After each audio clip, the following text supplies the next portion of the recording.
Unos segundos. Ya estamos en Facebook. Vamos a esperar a que se sumen algunas personas para iniciar. Muy bien. Muy bien.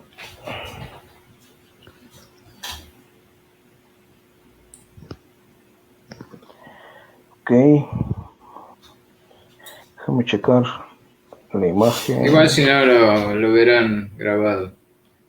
Yo muchas veces veo en Facebook cosas que me interesan, pero justo es a la hora de la comida o cuando los Yeah. chicos necesitan alguna ayuda con la tarea y no se puede tampoco En vivo, satisfacer ¿no? a todo el mundo, ¿no? No, casi siempre lo grabamos esperando eso, a que después lo vean, porque de pronto sí nos aventamos casi la hora y yo sé que difícilmente alguien va a ver un vivo es un vivo, voy a estar una hora viéndolos. No, no, no, es nada más como para que sepan que aquí está la conversación y que se vayan sumando. Ya hay personas, bienvenidos, muchas gracias por estar aquí como espectadores. Hoy vamos a tocar un tema bastante interesante. Estamos de la mano de mi amigo el doctor Daniel Chigel, doctor en filosofía por la UBA, magíster en psicoanálisis por la Universidad John F. Kennedy, y es autor de más de 21 libros, ojo, también es profesor online y hoy nos ocupa pues un tema que quizás llegue a ser polémico, quizás llegue a invitar al diálogo, al debate, a la conversación, eso es lo que esperamos. Y para comenzar, pues primero preguntarte cómo te encuentras, Daniel, y muchas gracias por recibirnos esta invitación de estar colaborando aquí en estas charlas de los jueves. No, al contrario, gracias por la invitación. Aparte, soy una habitué ya, así que este, bien, bien. En realidad, bueno, bastante golpeado familiarmente por el tema del coronavirus, han fallecido parientes bastante cercanos. Es un tema, es complicado. Pero bueno, más daño han hecho las medidas gubernamentales, creo que el mismo coronavirus aquí, así que, en fin, Bueno, es uno de los temas de actualidad inevitable. bueno, condolencias generales para ti, para tu familia y para los argentinos y en general para el mundo. Bien, vamos a comenzar porque tal parece que este tema es atractivo, incluso ya están ¿Mm? preguntando, hay que definir qué es intelectual, justamente eso íbamos. Sí, De sí, sí, hecho, es verdad. Sí. vamos a comenzar con dos definiciones que son las fundamentales. ¿Mm? Primero, pues, ¿qué es ser intelectual o a qué nos referimos con ser intelectual y sus matices? Y a posteriori, pues, doctor, nos gustaría que también nos comentara a qué nos vamos a referir con izquierda en esta ocasión y también, por supuesto, qué ha sido la izquierda a lo largo de la historia. Así que, pues, el experto es usted, así que lo escucho y ya iré agregando lo que me sea posible.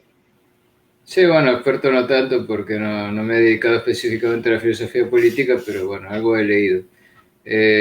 No, en cuanto a qué es un intelectual, obviamente la definición sería alguien que utiliza el intelecto, pero que lo utiliza como herramienta, como su trabajo, ¿no? El trabajo intelectual generalmente se separa o se distingue del trabajo físico ya desde la época de Marx, ¿no? Cuando hablaba de la división social del trabajo, ¿no? Entonces el trabajo intelectual tenía que ver con la esfera de la superestructura, la construcción marxista, o sea, lo que tiene que ver con la formación de ideas, pero para él la formación de ideas no era algo que era independiente del sistema económico en el cual uno estaba inserto, ¿no? Sino que las ideas siempre tenían la tendencia a funcionar a favor de la realimentación del sistema, ¿no? Tanto desde el punto de vista de las ideas religiosas como filosóficas, políticas, jurídicas o científicas, ¿no? O sea, insumos que realimentaban la producción, el sistema de producción, la forma en que se distribuía la propiedad y demás. Creo que de ahí viene un poco la idea del intelectual, muy relacionada con la idea de la ideología, ¿no? Después el intelectual también aparece como alguien que, perteneciendo al ámbito de las ideas, tiene la capacidad de tomar distancia respecto de las circunstancias de la vida material de su época y plantea una mirada crítica sobre lo que está sucediendo, ¿no? Pero ante todo el intelectual es alguien que piensa, ¿no? Es alguien que hace el ejercicio del pensamiento y por eso muchas veces intelectual se relaciona con filósofo, aunque hay intelectuales que no son filósofos, ¿no? Que son sociólogos, que son gente dedicada a las ciencias humanas, o incluso yo considero que Antropólogos. también hay físicos y biólogos que tienen alto nivel intelectual porque han reflexionado filosóficamente y epistemológicamente sobre su trabajo, ¿no? Uh Así que -huh. intelectual en general sería alguien que tiene la capacidad de hacer una especie de visión metalingüística de determinados discursos, ¿no? Que no son propios, pero hace una reflexión acerca de ellos, ¿no? Es alguien que reflexiona sobre los saberes o las prácticas cotidianas y puede juzgar de cierta manera desde afuera, con cierta distancia, su grado de verdad, su grado de capacidad de aplicación, sus metas, sus objetivos. Bueno, el intelectual no solamente juzga la verdad o la falsedad de un discurso, sino que también se ocupa de el tema de la ética, el tema de los fines, no solo de los medios, ¿no? No solo que un medio sea adecuado para alcanzar un determinado fin, sino también si un fin es algo positivo o es algo negativo, es un valor o es un disvalor, ¿no? En alguna época se hablaba de los valores como uno de los objetivos del conocimiento filosófico, ¿no? Por ejemplo, valores como el bien, la belleza, y no solo la verdad, ¿no? Que es un campo que se restringe más a lo que habitualmente llamamos saber, ¿no? Así que yo diría que el intelectual es básicamente un observador que desarrolla una serie de juicios. Algunos juicios son simplemente descriptivos y otros son juicios de valor. Los juicios de valor ya implican tomar una posición a favor o en contra de una determinada circunstancia, que puede ser relacionada con hechos cotidianos, puede ser relacionada con modos de funcionamiento de otros saberes o con cualquier tipo de intercambio simbólico, ¿no? Yo diría que el intelectual es una persona que está dedicada a el estudio de los intercambios simbólicos que ocurren dentro de una sociedad, porque aún lo económico es una forma de intercambio simbólico, ¿no? Sobre todo en la sociedad capitalista, donde las mercancías funcionan como medios de vinculación entre las personas, ¿no? Y los símbolos son básicamente eso, medios de comunicación, ¿no? Medios intersubjetivos, medios ambos sectores. Entonces, me parece que el intelectual tiene esa característica de poder mirar desde cierta distancia lo que ocurre a su alrededor y abrir juicios de valor, por ejemplo. Aunque no todos los intelectuales juzgan, algunos se limitan a describir, pero casi es inevitable que en la descripción se introduzca algún tipo de sesgo valorativo, ¿no? Porque, bueno, como humanos siempre tendemos a juzgar la situación que tenemos delante para describirla, ¿no? Quizá Husserl es el único que planteó la filosofía en términos de pura descripción, pero fuera de él y de la fenomenología, todos los demás han sido personas que han juzgado en la medida que han descrito también la realidad. Por ejemplo, Heidegger y su concepción de la técnica y su crítica a la técnica como el modo de alejarnos del ser, ¿no? Digamos, para dar un ejemplo, ¿no? O sea, en la descripción que él hace, entendiendo en términos fenomenológicos, ya hay un juicio de valor acerca de la situación en la que nos encontramos y una esperanza sobre un cambio a futuro, ¿no? Lo que él llamaba la llegada de los nuevos dioses, por ejemplo. Y lo mismo pasa con la mayor parte de los filósofos y de los pensadores, ¿no? De una época determinada. Por más que en realidad somos siempre víctimas de las circunstancias, en el sentido de que no podemos escapar al contexto de un lenguaje, de una cultura, así que el margen de distancia que podemos tener respecto de la realidad para juzgarla es limitado, ¿no? Y eso es parte de la humildad que debe tener un intelectual, ¿no? Saber que nunca puede ser 100% objetivo, si entendemos la objetividad como poder salirse del marco de el modo de pensar de la época y juzgar con una distancia absoluta, que es una entidad puramente teórica que de hecho no existe, ¿no? Así que siempre cuando uno describe, observa y juzga, eso va a estar sesgado, ¿no? Y aparte la forma de desarrollar los argumentos racionales acerca de por qué uno piensa o juzga de determinada manera, siempre van a interferir cuestiones que tienen que ver con lo emocional, ¿no? Y lo emocional, obviamente, no es totalmente racionalizable, ¿no? Así que lo que uno observa es que generalmente un intelectual ya viene con un preconcepto, una comprensión, como diría Heidegger, de la realidad, ya tiene una idea previa que después racionaliza, ¿no? Raramente el estudio lo hace cambiar de posición. Realmente esa posición la adquiere o bien en el ámbito familiar, sea a favor de lo que la familia le ha inculcado o en contra de lo que la familia le ha inculcado, ¿no? Porque también existe esa cuestión de la rebeldía juvenil, ¿no? De oponerse al pensamiento de los padres para abrirse un espacio propio, que generalmente sigue siendo una manera de caer en la misma trampa del lenguaje, como decía Lacan, ¿no? En el sentido de que decirle que no a un concepto es manejarse dentro de los mismos conceptos en los cuales uno está rechazando, y cuando uno más trata de alejarse del dominio del significante o del dominio de la cultura, más se mete adentro, ¿no? Sea en una posición, sea en la contraria. Pero prácticamente sin posibilidad de una indiferencia que abriera la posibilidad de conceptos nuevos. La novedad absoluta no existe. Siempre partimos de algún lugar, ¿no? Pero puede pasar que alguien que tenga una procedencia de una determinada orientación, digamos, política, por ejemplo, para ir al caso que estamos discutiendo, la cuestión de la izquierda y la derecha, con el tiempo vaya cambiando de pensamiento, se distancie de esa posición que le venía dada por su familia y adopte una posición diferente o una posición incluso contraria, ¿no? Sí. Así que no es algo determinante, depende mucho de cómo esa persona vaya evolucionando, de con qué otras personas vaya tomando contacto, distintos ámbitos de socialización.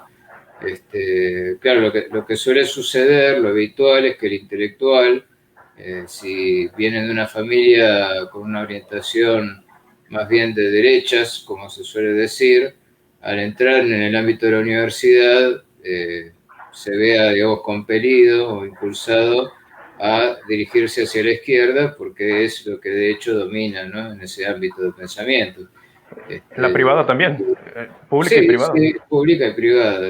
Okay. De hecho, hoy en día en las universidades privadas la orientación es prácticamente la misma que en las universidades públicas. Okay. Tiende a predominar una visión que se considera de izquierda, aunque hay muchas izquierdas y todas discuten entre ellas y muchas veces de una manera terriblemente violenta, como se ve cuando hacen mítines dentro de una universidad. Yo eso lo he vivido cuando yo cursaba en una universidad pública, en la Universidad de Buenos Aires, y veías los carteles colgados de un partido de izquierda, otro partido de izquierda, derecha prácticamente no existía, sobre todo en la Facultad de Filosofía, donde yo estudié, pero habían conflictos muy fuertes también por tomar posesión de los medios de adquisición de bienes, de dinero, ¿no? Como la venta de sandwichitos en determinados puestitos o el manejo del centro de estudiantes donde se hacían las fotocopias. En ese momento nos manejábamos con materiales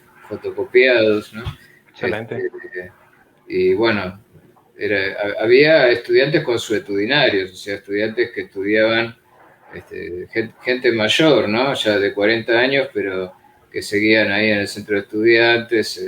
Se va formando como una tradición, ¿no? Y gente que no se termina de recibir a propósito para poder mantener su modus vivendi, ¿no?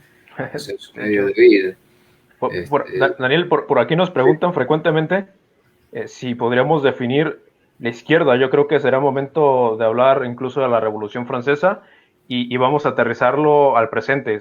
Nos vamos a referir, sobre todo en esta charla, a la izquierda actual. Si un intelectual podría hoy no ser o no adherir, porque, vamos, la palabra ser por ahí puede ser conflictiva, pero bien, no adherir a los discursos de izquierda, a la propaganda de izquierda, y además puede ser intelectual, porque de hecho, como bien mencionas, no solamente en la universidad pública, sino en la privada, ya está casi como a priori el hecho de que si tú te dedicas al ámbito intelectual, es decir, al ser algo excéntrico, como diría el filósofo alemán que se me complica pronunciar, Peter Sloterdijk, no lo sé si lo pronuncio bien, pero él decía que ok, perdón, soy pésimo pronunciando.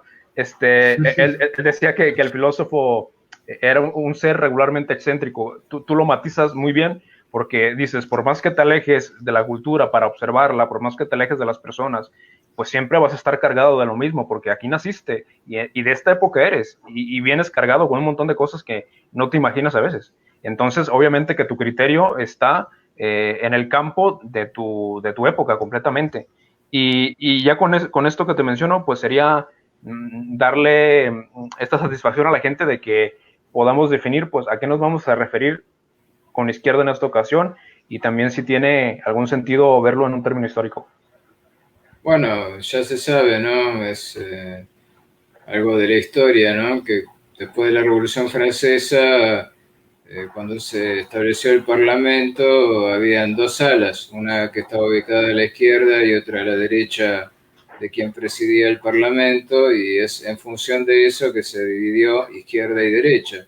O sea, por una cuestión de ubicación espacial, ¿no? Pero como los que se sentaban a la izquierda eran habitualmente más radicalizados, pedían la cabeza del rey, querían ir más allá en cuanto a la Declaración de los Derechos Humanos y abolir las diferencias de clases sociales y demás, eso quedó como ligado a la izquierda. Y los de derecha eran más moderados, buscaban más bien una especie de transacción entre el modo anterior del antiguo régimen y el nuevo régimen. Eran más conservadores y esos son los que se han considerado de derecha, ¿no?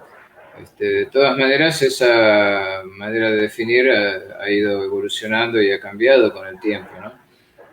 Por ejemplo, me llamó la atención que debatiendo con Alejandro Marengo, un compañero, un colega, sobre el tema de la izquierda y la derecha, él decía, derecha es la posición política de aquel que rechaza a una determinada clase de personas solo por pertenecer a esa categoría, ¿no? Y que busca de alguna manera su aniquilación o su persecución, ¿no? Entonces, en esa definición de derecha caería, por ejemplo, el nazismo. El nazismo sería de derecha porque ponía en los judíos el enemigo al cual había que aniquilar y lo ponía como chivo expiatorio de todos los problemas que había en la Alemania de la posguerra, de la primera posguerra mundial, ¿no? Pero yo le planteo entonces qué pasa, por ejemplo, con la gente militante LGTB que plantea al cis heteropatriarcal, al hombre blanco, heterosexual y padre de familia como aquel que debe ser rechazado, repudiado y de ser posible eliminado, ¿no? Y él me decía, bueno, es complejo, y después aludía a la cuestión de que en el caso de la iglesia también se ha ocultado la existencia de curas pederastas y demás, pedófilos, que no sé qué relación tenía con lo que yo le estaba argumentando, pero a lo que yo apuntaba es que si definimos a la derecha como cualquier concepción política que ve el mal representado por un determinado grupo de personas, solo por pertenecer a ese grupo de personas, toda ideología prácticamente sería de derecha. Sí. Porque prácticamente no existe ninguna ideología que no encuentre en una categoría de individuos la causa de los problemas generales de la sociedad, del factor, digamos, que hace fallar el sistema, y que eliminándolos sería posible superar ese conflicto, ¿no? Que pueden ser los ricos, que pueden ser los empresarios. Para algunos pueden ser los ricos, para otros pueden ser los heterosexuales, en fin, siempre existe la posibilidad de atribuirle, como decía Lacan, la capacidad de goce y de perversión, de goce perverso a una determinada categoría de personas, y suponer que la eliminación de esa categoría de personas llevaría a un equilibrio social que lograría un sistema mejor, ¿no? Okay.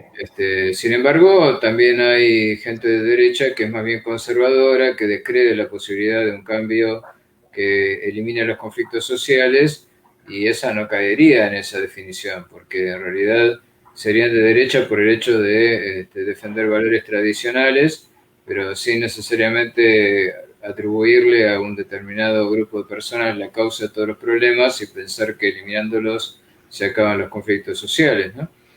Entonces es muy difícil categorizar en una manera abstracta y general qué es la derecha y qué es la izquierda, ¿no? Claro, Es un poco relativo, porque una persona realista que sabe que mirando la historia en ninguna época hubo la ausencia de todo conflicto social, que siempre ha habido problemas, que siempre el ser humano ha estado insatisfecho, ha sufrido, que siempre ha habido dominación de unos hombres o de una categoría de personas sobre otras, y que no hay ninguna perspectiva a futuro de que eso vaya a dejar de ser así, porque parece ser algo propio de la naturaleza humana, eso que Hegel llamaba, ¿no?, la lucha por el reconocimiento y la relación del amo y el esclavo. sí, de lo que Parece reflejo. algo que es estructural a las relaciones sociales y difícilmente puede superarse más allá de que haya personas que tomen conciencia de que eso no tiene sentido y que no es una solución. Bueno, ya esos entrarían en la categoría de que de derecha o de izquierda. Serían simplemente realistas, dirían, bueno, eso es lo que vemos que, por ejemplo, Zizek, para dar un caso de alguien que estoy trabajando en este momento en un grupo, en un seminario. Zizek se define como comunista y se define como de izquierda, ¿no? Pero cuando le piden que defina qué entiende por comunismo, no lo hace. Entonces genera dudas, dicen, bueno, pero este hombre realmente, ¿qué es lo que piensa? No logro ponerlo en ninguna categoría de las tradicionales. Y él mismo dice, bueno, señal de que voy por buen camino, que no me puedan categorizar como perteneciente a un grupo o al otro. Y él mismo se define como pesimista con respecto a la posibilidad de superar los conflictos sociales porque piensa que todo sistema simbólico es por naturaleza un sistema con fallas, una tesis que toma de Lacan, ¿no? El mismo Lacan, ¿era de izquierda o era de derecha? Cuando se produjo el mayo del 68 francés, Lacan decía que se estaban buscando un nuevo amo. Sí, Y el mayo del 68 francés representa lo que hoy en día la nueva izquierda rescata como su antecedente más inmediato, ¿no? Como la claro. idea de haber creado una nueva izquierda liberada de los conflictos que traía a aceptar una visión más estalinista o maoísta y que planteaban una liberación de lo pulsional como camino para alcanzar, digamos, la superación de los conflictos sociales, en una línea que sigue más bien algo que podemos remontar a Marcuse y el tema del freudomarxismo, Sí, pero que como freudomarxismo ni Marx ni Freud compartirían, pienso yo, ¿no? El exacto. mismo Freud, ¿qué era? ¿Era de izquierda o era de derecha? De hecho, Freud se burlaba de los socialistas, decía, no comprenden la naturaleza egoísta del hombre, creen que es posible superar los conflictos sociales, que es posible la sororidad, que es posible la empatía con el otro como base para la constitución de una relación social, cuando en el fondo siempre que somos buenos con los demás es porque esperamos a cambio alguna satisfacción particular, ¿no? Claro. Entonces, es conflictivo definir a un intelectual como perteneciente a la izquierda o a la derecha, incluso los que vienen después de la Revolución Francesa, y uno podría decir, bueno, se ubican de un lado o del otro. Yo creo que ni Freud ni Lacan eran realmente de izquierda, por más que Lacan pertenecía a los medios intelectuales y tenía ciertas afinidades con, por ejemplo, Deleuze, que sí, claramente se definía como un pensador de la nueva izquierda, Claro, pero tampoco compartía muchos puntos de vista con él, ¿no? claro. Althusser sí era de izquierda, pero era más tradicionalista, eran marxistas, ¿no? Básicamente a la antigua, y hoy en día los marxistas a la antigua tampoco son demasiado bien vistos, ¿no? Han quedado medio excluidos de lo que es la nueva izquierda, entonces, Claro. no sé, es un tema complejo porque estamos hablando de significantes y los significantes no tienen un significado único, ¿no? Depende de cómo se conectan entre sí, cómo cierran una determinada visión, que además genera un efecto afectivo inmediato. Si yo me definiera, por ejemplo, como derechista, enseguida hay mucha gente que me rechazaría, solo porque me define así. O si me defino como izquierdista, adherirían a mí solo por definirme como izquierdista, Sí, aunque después completamente. sin desarrollar mis ideas podría decir tremendas barbaridades y hasta ciertos discursos que fueran totalmente discriminadores hacia gente extraña o con costumbres diferentes, ¿no? Como en su tiempo el Che Guevara, ¿no? Que torturaba, no torturaba, sino fusilaba a homosexuales, me parece. Bueno, eso se dice, sí, es cierto que los mandó a campo de concentración y después, bueno, la Revolución Cubana pidió perdón por haber hecho eso, pero Claro, sí había un intento de reeducar, ¿no? Esa idea claro, de la claro. reeducación que también se dio en China con la Revolución Cultural, que era la idea de que, bueno, el diferente había que reinsertarlo dentro de la sociedad y la mejor manera para hacerlo era hacerlo trabajar. Y sin embargo, hoy en día hay muchos que llevan la camiseta de Che Guevara y van a las manifestaciones LGBT, Claro, lo cual parece contradictorio, ¿no? sí, De todas maneras, sí, el revolucionario en general tiene ciertas condiciones bastante contradictorias en su discurso, ¿no?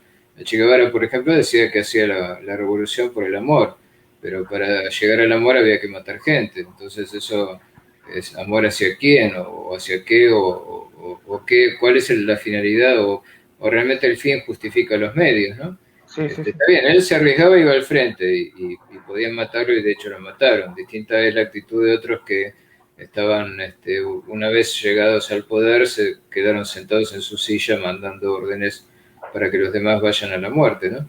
Pero bueno, son temas complejos y conflictivos y obviamente no hay una única posibilidad de definición y decir este era bueno, este era malo, este tenía buenas intenciones, este tenía malas intenciones.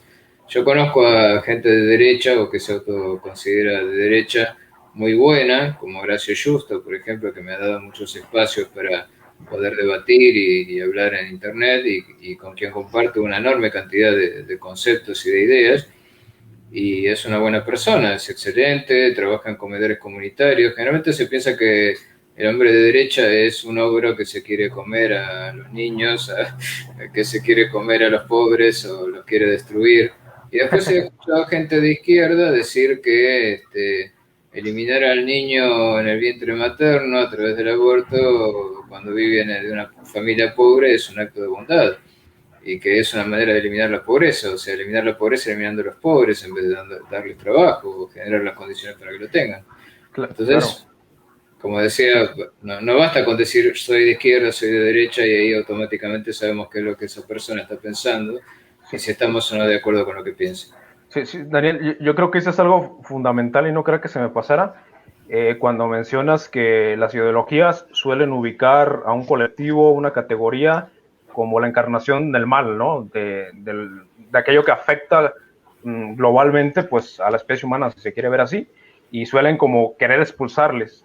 Y esto pues puede entrar en una categoría de derecha o de izquierda, yo creo. De hecho, el mismo Foucault habría dicho que el poder no se tiene sino se ejerce, o sea que es una posición estructural en donde alguien por determinadas circunstancias pues puede ejercer poder, pero que en otras circunstancias él puede ser dominado. O sea, a mí me parece, y me puedes corregir si lo consideras mal, a mí me parece que esto de la dialéctica del amo y el esclavo lo lleva Foucault a su aplicación de interpretar pues las relaciones de poder, en donde dice, mira, por más que tú creas que tienes el poder, que tú en una relación amorosa, por ejemplo, tú mandes, va a haber ocasiones en las que tú seas el dominado. O sea, no es una cuestión positiva en donde se encuentra el poder, sino es una posición dinámica. Y en esta circunstancia, a pesar de que estamos hablando de Foucault y que estuvo comprometido con estas rebeliones del 68, me parece, pues a pesar de Sí. eso, podemos abstraer algunos conceptos que son útiles para entender a marcos generales. Y también algo que quería comentar que me parece digno de subrayar es que cada vez que alguien escucha la palabra derecha o conservador, ya per se considera que algo está mal, que algo no está bien. Pero ojo, hay que tener bastante cuidado porque de hecho muchos ya sabrán, últimamente he leído los libros de Jordan Peterson y él menciona algo que me parece fabuloso. Menciona, hay que distinguir, tengan cuidado, del conservador genuino, que es alguien que o sea, conservar significa pues que no quieres avanzar del todo o que consideras que hay cosas que fueron útiles, que son funcionales, moral y éticamente. O sea, que a final de cuentas estamos aquí porque una serie de normas y valores nos permitieron sobrevivir como especie. Entonces no estamos hablando de que el conservadurismo es una clase de dogmatismo por nomás. Y dice Peterson, dice, hay que tener cuidado porque si hay personas que a lo mejor solamente por ostentar una posición de poder van a tratar de conservar pues ciertos valores. Pero también hay que tener cuidado de distinguir lo que es el rebelde por la rebeldía misma de lo que es el creativo. O sea una persona creativa, para Peterson idealmente tendría que conocer primero sus tradiciones, sus costumbres y después decir, bueno, como que aquí hace falta mejorar algo. Entonces hay que dar un paso. Pero un rebelde por la rebeldía misma, pues no tiene bases, simplemente quiere destruirlo todo por destruirlo y a ver qué sale. O sea, no tiene responsabilidad por si las cosas van a salir bien o van a salir mal. Y esto me parece fundamentalmente pues erróneo, al menos dentro de una praxis política. Y respecto a esto, pues yo creo que muchas veces sabemos que el intelectual, tú bien lo mencionas, es alguien que trata de abstraerse de un núcleo de la praxis cotidiana y que además pues tiene juicios, tiene críticas al respecto. Y es normal, yo creo que en todos los casos se repite, que jamás esté conforme. No me he topado con un filósofo que diga, estamos perfectamente como estamos hoy. Yo creo que no me he topado con alguien así. Entonces, es normal que un filósofo pues piense en, quizás podríamos mejorar esto, quizás podríamos mejorar esto otro, pero no necesariamente tiene que ser de izquierda en el aspecto, al menos en el que estamos viviendo esta nueva izquierda, que tú mencionas a Horacio Justo. Yo es una persona que admiro bastante y lo sigo en YouTube, y él tiene un documental bastante, me parece elocuente, donde nos habla de esta nueva izquierda, del origen, sobre todo se centra bastante en Marcuse, que en los años 30 pues viene huyendo de Alemania y en Estados Unidos, bueno, que él, como bien mencionas, se inspira en Freud y me parece que también en Marx. Bueno, el punto es que esta nueva izquierda ya no trata de la dialéctica obrero, empresario o proletariado contra los medios de dueños de medios de producción, sino que se trata ahora de la liberación sexual. Y justamente quisiera que aterrizáramos esto. Hoy actualmente está en boca de todos, en el mundo académico, en el mundo mediático, está el hecho de que si tú estudias, si tú eres una persona con inteligencia, pues quizás deberías adherir a la nueva izquierda, quizás deberías adherir a los movimientos feministas, LGTB+, etcétera, etcétera, pues porque tienes la capacidad y eso es el bien. O sea, a priori se asume que eso es el bien.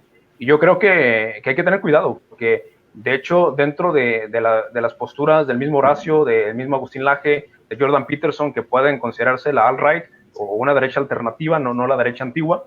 De hecho, Laje creo que está escribiendo un libro sobre la nueva derecha, pues que incluso dentro de ellos está la preocupación por las personas que forman parte de estas comunidades. Está la preocupación porque puedan ser felices dentro de esta sociedad. No es una clase de rechazo a su bienestar, sino es un rechazo a los medios, a las estrategias que estas personas están tratando de implementar, que en muchas ocasiones, por qué no decirlo, pueden ser fallidas. En otras ocasiones igual y funciona, y qué bueno, y me da gusto. Me da gusto que las personas puedan ser más felices. Lo que se critica son ideas, no personas. Se critica el hecho de que algo puede llegar realmente a generar un cambio bueno a la sociedad o puede empeorarlo. O sea, lo que estoy tratando de decir con esto es que quizás el error que se comete muchas veces, insisto, a priori, es creer que hay alguien ya per se malo, que de hecho hay que irnos a un extremo, aquí voy a ser muy duro, y por eso debemos de tener cuidado de nosotros mismos. El mismo Foucault nos va a decir, hay que cuidarnos del ¿cómo se dice esta palabra fuerte? Facho, ¿cómo se dice? Hay que cuidarnos el enano fascista que tenemos adentro. Del fascista que tenemos adentro, porque hay que recordar que para los alemanes en su tiempo, ellos estaban haciendo el bien. Sí. Para ellos estaba bien. De hecho, era moralmente bien visto que se matara a judíos. Entonces, hay que tener bastante cuidado de qué movimientos estamos haciendo políticamente y saber si en el nombre del bien lo estamos haciendo realmente el mal. Para eso, pues hay que tener autocrítica también. Y yo creo que en ese aspecto un intelectual no necesariamente debería ser de izquierda, tampoco no necesariamente de derecha, pero sí mantener una posición cuidadosa con respecto al que somos, que es toda la literatura del psicoanálisis, desde Freud hasta Jung, hasta Lacan. Oye, ten cuidado de cosas que tú no entiendes de ti. Jordan Peterson va a decir bueno, él citando a Jung, dice que Hitler representaba la sombra alemana. ¿Qué quiere decir esto? Que no era casualidad que se dejaran persuadir por Hitler. O sea, no son inocentes. Ellos también querían hacer eso, pero aparecía como aceptable, así que venga. Y tal parece que hay experimentos en donde si un tipo de violencia llega a ser aceptable, la aplicas. Porque está el de la... Y aquí les voy a fallar, soy malo para recordar los nombres, pero creo que es el experimento de... Es en Stanford, creo, donde hay una prisión simulada, se les da un papel simulado también, actuado, algunos de policías, a otros de prisioneros. El punto es que este experimento se tuvo que cancelar porque llegó un momento en el que el policía ya se había olvidado de su identidad real o su identidad fuera del experimento y actuaba como un policía violento. Y los prisioneros ya se habían olvidado de que era un experimento y sentían dolor, se sentían asustados y frustrados por estar encerrados. O sea, llegó un momento en el que la ficción se convirtió en realidad. Se convertía en realidad, sí. Y para hacerte la palabra, Daniel, pues eso, quiero finalizar con eso, hay que tener cuidado, porque hay cosas que quizás nosotros, pues, debiéramos de mantener al margen y que si se dejan salir de una forma de provista, pues quizás terminen por afectar a la sociedad en general. Y bueno, eso es lo que quería añadir sobre la adherencia entre izquierda y derecha y sobre cómo yo creo que el diálogo es lo conveniente en esas circunstancias. Yo y tú siempre mantenemos diálogos con personas de izquierda, de derecha, de todo tipo, pues tratando de tener ese cuidado, ¿no? Sí, sí, yo creo que lo peor que hay es cuando a alguien se le niega la condición de humano, porque eso es lo característico de anularle la posibilidad del diálogo, ¿no? Como cuando a una persona se la cancela. O sea, si ahora que vivimos encerrados por la pandemia y básicamente nuestra existencia es en redes, y una persona censurada o cancelada, se le quita el dominio de la palabra y es como una especie de expulsión de la sociedad, ¿no? Y eso ha llevado a algunas personas al suicidio. Sí. Y a veces se ha hecho por presunción de culpabilidad, que es algo que no debería existir. Lo que debería predominar en una sociedad de derecho es la presunción de inocencia, no de culpabilidad. Eso ha pasado con casos de gente, bueno, sobre todo hombres que han sido acusados falsamente de violadores o de abusadores. Y bueno, como hoy en día se considera que la palabra de una mujer es verdadera por principio hasta que se pruebe lo contrario, entonces han sido juzgados incluso socialmente, o sea, de un modo casi como en un tribunal popular donde la gente decide qué está bien y qué está mal, quién es culpable y quién no es culpable, más allá del tema de las pruebas, ¿no? Lo cual es algo que es incentivado en una época en la que predomina la posverdad, ¿no? Yo Sí. pienso que la posverdad, a diferencia de lo que piensa Steinschreiber, este filósofo argentino que se ha hecho tan popular, es algo terrible de por sí y nos remonta un poco a la época de Platón y del juicio de Sócrates. A Sócrates también lo condenaron a tomar cicuta porque se decía que corrompía la juventud y que ponía en duda la autoridad de los mayores y cuestionaba las leyes de la ciudad. Y bueno, finalmente fue condenado por una diferencia de votación, o sea, por una cuestión puramente democrática, porque en ese momento los tribunales, los jueces eran una cantidad grande y votaban quién era culpable y quién era inocente en función de las pruebas presentadas. Y como ya había ciertos prejuicios en contra de Sócrates porque era un individuo molesto, entonces una pequeña diferencia de votos ya lo condenó a muerte, ¿no? Y ese es uno de los peligros, ¿no? Porque aparte los que lo llevaron a juicio eran sofistas, o sea, era gente que tenía mucha habilidad para hacer parecer que lo bueno era malo y lo malo era bueno, ¿no? Como decía Platón, una cosa es ser y otra cosa es parecer, y el arte de las apariencias es lo que predomina en sociedades que se basan en lo mediático, ¿no? Basta que los medios consideren a una persona, le pongan la cámara delante y digan, y aquí el culpable, ¿no? Pensaba, por ejemplo, un caso que pasó recientemente en Argentina, Uh-huh. de un muchacho trastornado mentalmente que se llevó consigo a una nena que aparte procedía de una familia destruida, vivía solo con la madre era adicta, y el muchacho logró confianza con la madre y con esta nena que vivían en la calle y le prometió conseguir una bicicleta y se la llevó hasta Luján porque pretendía llevarla al zoológico, a un zoológico que ni él sabía que estaba cerrado. Enseguida apareció un abogado para ponerse del lado de la defensa de la madre.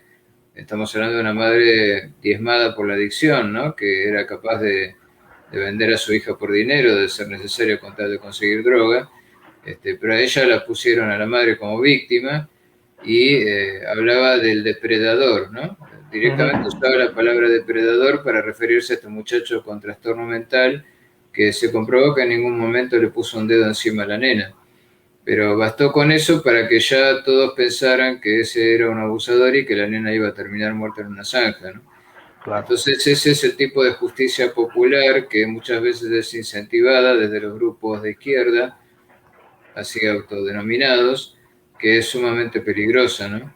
Y no piensa en cómo por cuestiones de colectivos, ¿no? De estas asociaciones en función de valores abstractos que se supone que comparten determinadas personas que establecen un vínculo supuestamente solidario entre ellas, es capaz de producir la destrucción de una persona, su aniquilación prácticamente en vida, por hacer un juicio apresurado, ¿no?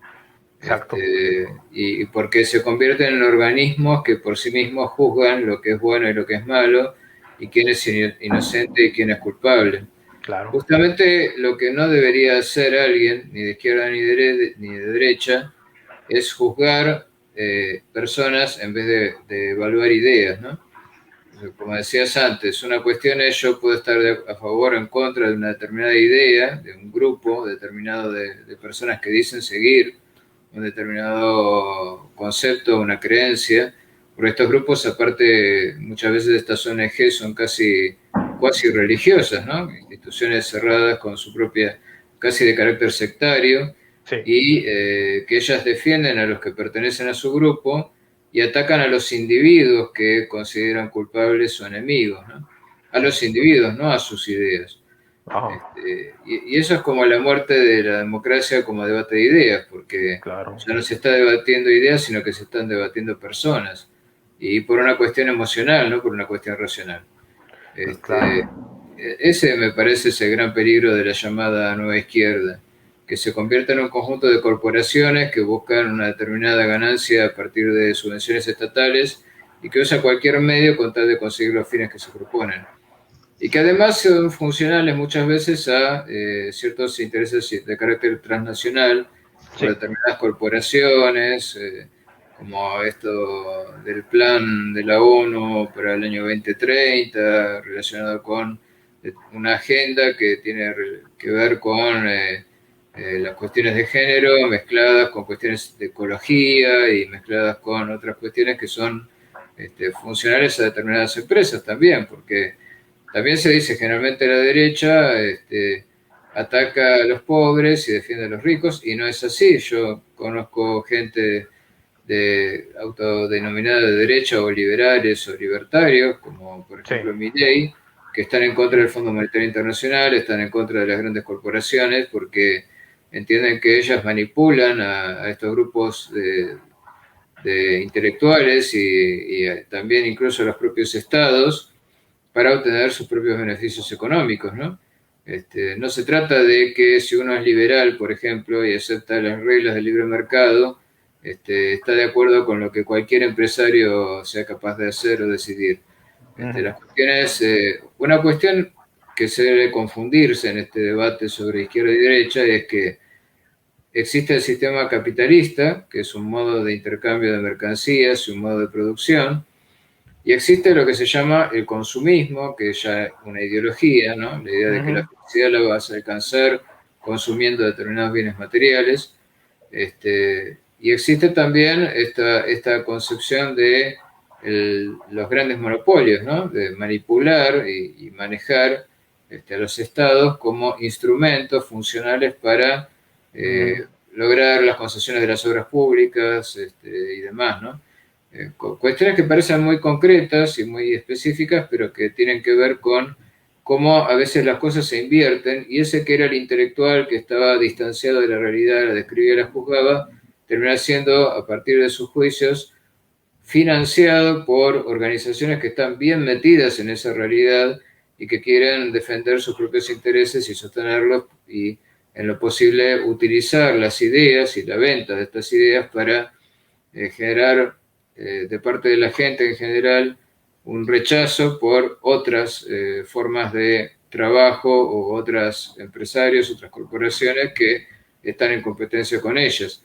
O sea, el problema es cuando el intelectual es manipulado para intereses que trascienden el hecho de ser alguien que juzga a la distancia y evalúa las cosas en función de un criterio de verdad, belleza y justicia, ¿no? Completamente. Sí, de hecho tocas varios temas muy, muy interesantes y muy importantes. Yo quisiera puntualizar algo que mencionaste sobre esta parte en la que ya no se te permite el diálogo. Yo creo que es lo más peligroso. De hecho, bueno, insisto, yo sigo bastante a Jordan Peterson. Él dice, hay tres estados de ser, que sería el amo, el esclavo y el socio. Si no puedes hablar, por fuerza tienes que pelear. Y entonces te conviertes en amo, lo cual mucha gente que defiende la libertad no quiere ser amo de nadie. O te conviertes en esclavo, lo cual gente que defiende la libertad tampoco quiere ser esclavo. Quiere la sociedad, socio. Pero si no puedes hablar, tienes que luchar. Y esto es terrible, porque hay periodistas, hay profesorado, hay gente de la farándula que han perdido precisamente su trabajo, que si bien no es la guillotina ya, perder el trabajo es un montón de cosas, incluso llegar a quedarse sin comer o que sus hijos carezcan un poco de esto, que a final de cuentas el dinero pues termina por ser útil también para sobrevivir. Entonces, si bien ya no se utiliza la guillotina, sí que se utiliza el funar en redes sociales, sobre todo, el exponer, como tú bien mencionas, algunos casos aún sin la menor prueba, simplemente por un acto de fe o por un acto, a lo mejor es con la mejor intención, ¿no? Pero que no se le permite a la persona presunta culpable, pues tan siquiera dar su opinión, su diálogo, y esto ya per se, pues es peligrosísimo. Y con todo esto que mencionas, pues la función del intelectual, yo creo que un intelectual que no puede hablar, pues no sé qué le quedaría, porque de hecho, como tú lo definiste, se trata de la herramienta que tiene él, que es la de reflexionar, cuestionarse sobre el mundo, el metalenguaje, pues hay que comunicarlo. Pero si por adherir o no adherir a cierta posición se te impide tan siquiera hablar o mínimo exponer tus ideas, ya no tiene ningún sentido. Estamos entrando en un totalitarismo. Ahora muchos pensarán, sí, pero es el totalitarismo de los buenos. Ok, si son buenos, nada pierden con que se les critique porque vamos a llegar a esas conclusiones. Mira, tenían razón, son buenos. Pero si no son buenos o si sus estrategias no son buenas, pues quizás tras la crítica se vayan haciendo mejores.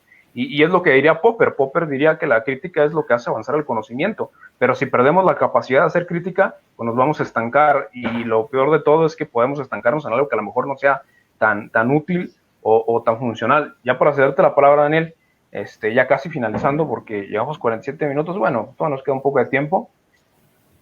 Pues comentar eso, que una cosa es la adherencia política y otra cosa es el diálogo de humano a humano. Yo creo que a final de cuentas, si alguien está completamente errado por maldad o por bondad o por ingenuidad o por lo que sea, yo creo que la forma más amable de tratarle es decirle, mira, tus ideas yo creo que pueden afectar a la gente, por esto y por esto otro, yo creo que estás afectando, así que pues te pido por favor que lo consideres. Y ya la persona pues reflexionará y demás, y no estamos diciendo aquí que no haya personas mala leche, que no haya personas que realmente quieran afectar directamente, de los dos lados, me atrevería a decir, si queremos ver en ese espectro, izquierda a derecha. Pero, vamos, insisto, si nos manejamos por la fuerza, estamos en un estado primitivo en donde pues va a haber violencia, porque la fuerza eso es, va a haber violencia, y yo creo que hemos avanzado lo suficiente como especie para que nuestro logos, sobre todo la civilización occidental, pues lo pongamos en práctica, que pongamos a trabajar la razón y que tengamos humildad, todos. Mira, la verdad es que no había considerado estas cuestiones de tu filosofía política, pero ahora que lo mencionas, me he puesto a reflexionar y a considerar que puede ser viable, qué sé yo. El punto es que creo que un error es poner a unos como santos y a otros como demonios, cuando en realidad todos, salvo que alguien compruebe lo contrario, somos seres humanos. Y quizás algunos tengan tendencias a ser más amables, a ser más cariñosos, a ser más empáticos, lo que ustedes quieran, y otros a ser más agresivos, bueno, también es verdad. Pero si no le das la oportunidad de que se pruebe lo uno o lo otro, pues al final de cuentas estás cancelando, yo creo que uno de los avances más importantes de nuestra especie, que es la capacidad de razonar. Sí, totalmente, pero yo no soy tan optimista como vos. Ah, bueno, adelante. Eh, No, es que pienso que la agresividad y la emocionalidad son aspectos inevitables de la humanidad. Tampoco se trata de anular todo eso, de destruirlo, porque la agresividad es una defensa, ¿no? Digo, si yo o mi familia somos atacados, yo tengo que agredir para defenderme. Si no, sería como entregarse a la muerte, ¿no? Eh, Eso por un lado, ¿no? No veo que la agresividad de por sí sea algo negativo. El Ujú. problema es cuando uno se convierte en su propio demonio, o sea, uno se convierte en aquello contra lo cual estaba luchando. Por ejemplo, cuando alguien que es objeto de la xenofobia se convierte en xenófobo contra la categoría de gente que considera que lo está excluyendo, o cuando alguien, por ejemplo, por sentirse agredido por X persona, un policía, por ejemplo, va y saquea comercios y se lleva todo lo que puede, ¿no? Que aparte generalmente no son cosas de uso inmediato lo que se llevan, sino cosas que pueden revender, el vandalismo. El vandalismo yo creo que no es una manera de combatir el sistema, sino que lo realimenta, porque vos con ese acto vandálico de llevarte cosas que son inútiles, como por ejemplo televisores HD, como pasó en Chile, por ejemplo, o Sí. ropas de marca, ¿qué estás demostrando? Que estás a favor de ese sistema, porque estás aceptando que eso tiene más valor que la comida. Muy distinto sería si robaras para comer. Entonces, en esos actos mismos vos te estás convirtiendo en lo que estás rechazando. Y eso es muy común porque en realidad lo que estás rechazando es algo que está en vos que estás proyectando afuera, ¿no? Como decía Lacan, es el malo que llevamos dentro, ¿no? Lo que vemos reflejado en el otro. Entonces, mientras nos mantengamos en esa relación de rivalidad imaginaria con alguien que suponemos que nos ha extraído o nos ha robado nuestro goce y nos manejamos con una posición de resentimiento feroz, pensando que la manera de lograr el equilibrio es yendo al otro extremo del péndulo, como dicen algunos, estamos ahí en problemas porque terminamos generando la misma injusticia de la cual nos estamos quejando, ¿no? Y eso es parte de, lamentablemente, de la dialéctica eh, propia de los fenómenos históricos. Los fenómenos históricos funcionan así. Se destruye un amo para que haya un nuevo amo que ocupe su lugar. Yo no creo que eso sea algo que se pueda superar, pero Ujú. sí creo que el intelectual debería ser alguien que pudiera detenerse frente a eso, tomar distancia y reflexionar y tratar de no dejar llevarse por el apasionamiento que generalmente produce la inmediata adhesión o el inmediato rechazo a determinadas causas a partir de determinadas imágenes o determinados hechos puntuales que son utilizados y explotados por gente que se beneficia con esas cosas. Digo, por algo en Estados Unidos, cuando estaba Trump, acentuaban tanto la cuestión de los policías que habían asesinado gente, como si con los demócratas eso no hubiera pasado nunca. Este, o pensaba cosas como que a Obama le dieron el Premio Nobel de la Paz cuando lo vimos presenciar como cazaban como perro a Bin Laden y se vanagloriaba de ver cómo lo asesinaban así, eh, por televisión privada que le mostraban a él, y además intervino activamente en conflictos como el de Siria, y Trump en realidad retiró tropas de Siria, durante su mandato no hubo ninguna guerra, y sin embargo a nadie se le hubiera ocurrido darle el premio Nobel de la Paz. Entonces, ¿por qué? Y bueno, porque él se declaraba de derecha, porque él hablaba de defender los valores tradicionales y demás, ¿no? También es cierto que era un prepotente, que era un ególatra, y eso era lo que realmente le generaba adhesión de parte de sus seguidores, ¿no? El lado bueno, digamos. Aunque algunos intelectuales lo defienden, algunos que yo conozco, por el lado positivo que encuentran en él, seamos sinceros, lo que hace adherir a un líder no es su bondad, precisamente. Es su seguridad, su fortaleza, su capacidad de manipulación, en última instancia lo que hace que esté más del lado de un psicópata manipulador que de un neurótico común, ¿no? Entonces yo creo que el gran problema y el gran peligro de las cuestiones políticas, más allá de izquierda o derecha, es que los neuróticos buscan certezas y los psicópatas y perversos se las dan. Y eso es lo que generalmente regula las relaciones de carácter político entre las personas, ¿no? Y eso es lo que podemos atribuir en última instancia a lo que Hegel trató de expresar con la dialéctica del amo y el esclavo, ¿no? Excelente. Yo concluiría con eso. De maravilla, Daniel. De hecho, quería sumar algo que tú también dijiste, entonces te va a tocar casi finalizar completamente a ti, porque me escribiste dos ensayos para tener pocos minutos, ya hace más de un año creo, y recuerdo que dejabas una estructura clave, me parece, donde encajan ideologías, sectas y religiones. Hablabas del personal Jesus, o sea que era un espacio estructural en donde alguien lo ocupaba, como tú bien mencionas, ofreciendo certeza. Después estaban sus sacerdotes, sus discípulos o sus profetas, igual espacios estructurales, y más abajo pues estaban sus adherentes y por qué no decirlo así, las personas que ponen a veces la cara de frente pues de estas ideologías. Y ahí me pareció brillante lo que decías, porque incluso utilizando términos lacanianos, mencionabas que muchos abiertamente lo decimos, e incluso ya estaba miedo de decirlo, fíjense cómo estamos, pero yo espero que lo tomen de la mejor manera, que muchos progresistas pues buscaban un otro completado a partir de algo que suponen que habían perdido de la sociedad, y que este otro completado, pues según tengo entendido, lo que te he seguido sobre Lacan, pues no existe, no existe tal cosa como la seguridad, no existe tal cosa como el mundo pleno, no existe tal cosa como la satisfacción completa. Lo que existe es pues una vida caótica, una vida que hay que vivirla a pesar de sus fallas. No sé si es correcto decir esto, con esto finalizamos, que el otro está barrado o está castrado, no sé cómo se le puede decir esto, pero que no está completo. Sí, sí, es exactamente lo que dije en ese artículo.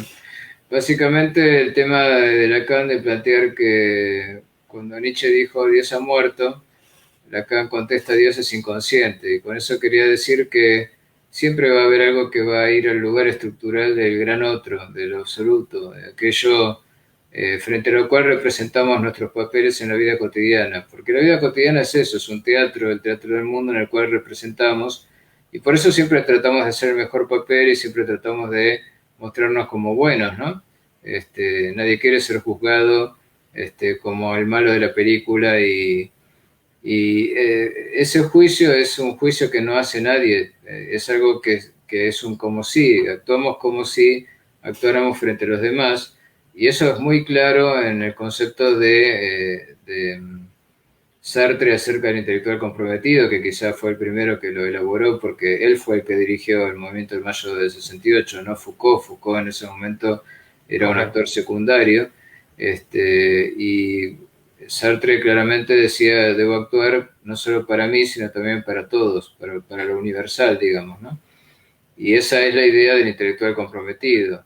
Pero es una idea un poco humilde, digamos, en el sentido de que cuando uno actúa, generalmente no actúa para nadie, pero hacemos de cuenta como si alguien nos estuviera observando, ¿no? Es esa cuestión paranoica del yo de la que hablaba también Lacan. Y eso es lo que hace que nos metamos muchas veces en problemas, que nos sintamos, por ejemplo, con un inmerecido lugar dentro de la sociedad, un inmerecido privilegio que hace que muchos hijos de familias burguesas renieguen de su origen y piensen en términos de justicia social, pero por motivos que son de carácter puramente psicológico y no porque realmente conozcan las personas hacia las cuales dicen dirigir sus discursos o las que consideran que van a poder favorecer con ellos, ¿no? Pero en cuanto al tema del Dios, el Dios viviente es el peor de los dioses. Ese es el dictador, es el que tiene certeza, es el psicópata manipulador. Y yo lo sé porque lo he vivido, lo he visto cuando un psicoanalista con el cual me trataba me llevó a una secta donde había un hombre que parecía muy sabio, pero que terminaba sacándole dinero a la gente, ¿no? Y lo hacía manipulándola durante años y años, ¿no? Yo pude salirme de ahí, afortunadamente, digamos, A o quizá tiempo. porque, sí, gracias a alguien que me hizo una especie de interpretación psicoanalítica y me logró que le diera nombre a eso que tenía enfrente, que era, esto es una secta, ¿no? Era una palabra que yo no podía pronunciar con respecto al lugar donde yo estaba. Pero ahí se me prometía un conocimiento superior y cosas así que me resultaban muy seductoras. Y yo veo que en la política las cosas funcionan más o menos así. El presuponerle saber al otro, ¿no? El sujeto supuesto saber hace que se le acepte todo, aún las cosas más arbitrarias. Eso se ve en general con aquellos que dirigen estos grupos, ¿no? No voy a dar nombres, pero bueno, en Argentina tenemos algún caso bastante perverso en ese sentido. Cuidado, cuidado. Bueno, Daniel, te agradezco por este espacio, por tus palabras. Al público que nos estuvo observando, la verdad que también encantadísimos. Y nada, pues nos estamos viendo en una próxima ocasión y espero más adelante poder seguir charlando contigo, Daniel. Hasta luego. Encantado. Hasta luego. Nos vemos.